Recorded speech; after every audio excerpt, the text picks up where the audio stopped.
Welcome back to the Beast Speak blog. This is a series where I tell you what the Beast has been saying to me and how I overcame it. If you don't know what I'm talking about, the Beast is your addictive voice, the AV and AVRT of rational recovery. If you can recognize that Beast, then you can separate yourself from your urges, and that can result in immediate and lifelong abstinence. If you want to learn more about rational recovery or how to do AVRT, I'll link a Virginia story in the description box below. You can check that out. It's a good place to get started.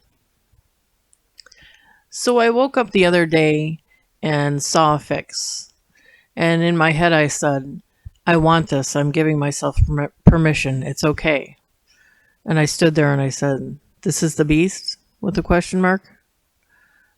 And my head said, no, it's me. I want this. It's okay. I'm giving myself permission. So I stood there for a second and I said, let me give this some time and see if it doesn't become clearer who's actually speaking. And until then, I run the silent pattern. I told you guys about that before, where I just give it the dead stare and don't respond to anything said. I don't engage in the fight and I just wait. And lo and behold, after a cup of coffee, it became clear it was the Beast. I don't want that anymore. I don't want to fail anymore. But just for the slightest second, the Beast made me think I did. I'm through failing. So later on that day, I was thinking about how I'm trying to improve how I keep the house. I told you guys this before too. I want like a sanctuary, a place where like the kids can sit in a small cozy reading nook in a calm, uncluttered place and kind of daydream and read stuff. And it was making me a little sad, and I thought about asking my son. I was looking at him and I thought about asking him, is it enough to know that I want you to have those things? And I really, for a moment, thought of asking him that. And I said to myself, no, it's not enough. That doesn't even measure up to good intentions. Good intentions means you tried to bring something about but failed. What you're doing is like a wish. Wishing doesn't get it done. If you could snap your fingers and make it so, you'd do it. No suffering required. If I had some AA excuse for my inaction, it would go something like this. If I could have, I would have, but I didn't, so I can't. That somehow proves that you have some sort of defect that makes it so you can't do what you're trying to do.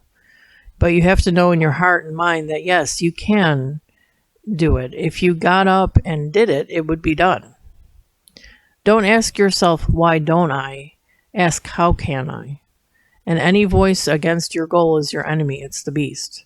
And treat it the same as you would your addictive voice. That surface tension resistance to action has to be overcome, and that's uncomfortable. It's the approach to action that's so painful, though. Once you're engaged in doing it, if you go all in, the pain disappears. They know this from doing brain scans on math phobes. People who are afraid of math, their fear centers would light up when they would look at a math problem. But as soon as they started taking action to try and calculate the math problem, the fear centers went dark. So action is the cure in that case. So I wanted to let you guys know that I'm working on a special Groundhog Day edition for the Bespeak blog.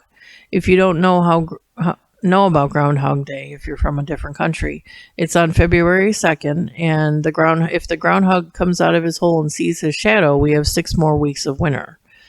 Well, Bill Murray did a movie called Groundhog Day where he keeps reliving the same day over and over again.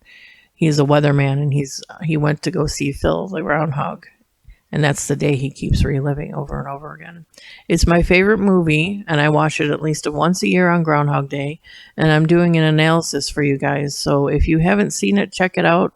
My next blog will be out in a few days, right on time for the holiday. So I'll leave a link. If I can find a link to the movie, I'll put it below. And until then, we'll see you next time for the Bespeak blog. Thank you.